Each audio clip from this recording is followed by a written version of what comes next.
m'appelle Laurent Hublet et je suis le CEO de Bicentral. Bicentral, c'est un campus tech, donc c'est un lieu d'apprentissage, d'entrepreneuriat et de transformation sociétale par le numérique. Et donc c'est un campus, c'est-à-dire que c'est un lieu physique, donc on est dans la gare centrale de Bruxelles, qu'on rénove et qu'on transforme petit à petit pour accueillir aujourd'hui à peu près 1000 étudiants et à peu près 400 entrepreneurs.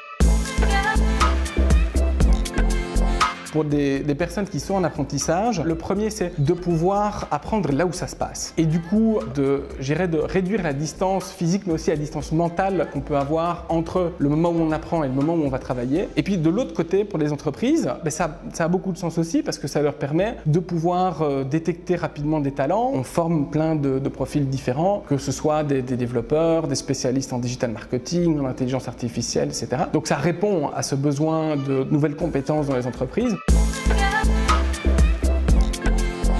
C'est un regroupement de personnes où on essaie de créer les conditions pour qu'ils travaillent ensemble, qu'ils fassent des choses ensemble, mais on ne sait pas ce qu'ils vont faire en fait. Et donc on doit accepter vraiment cet inconnu et se dire justement en les mettant ensemble au même endroit, en facilitant la communication, en créant des moments de rencontre, etc. On peut espérer que des collaborations se passent. Et puis parfois elles ne se passent pas et c'est très bien aussi.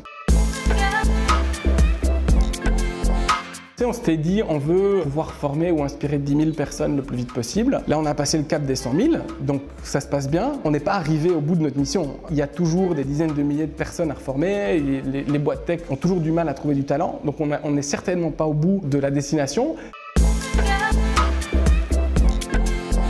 Moi, je crois beaucoup au fait que dans les entreprises, le projet de l'entreprise, le sens qu'on veut donner à ce qui est fait, il doit être reflété aussi dans les structures de gouvernance, qui décide, qui est actionnaire, etc. Et nous, on a 62 actionnaires individuels de ce projet. Donc, notre actionnariat en lui-même est un écosystème. Et ça a eu un impact incroyable sur le projet.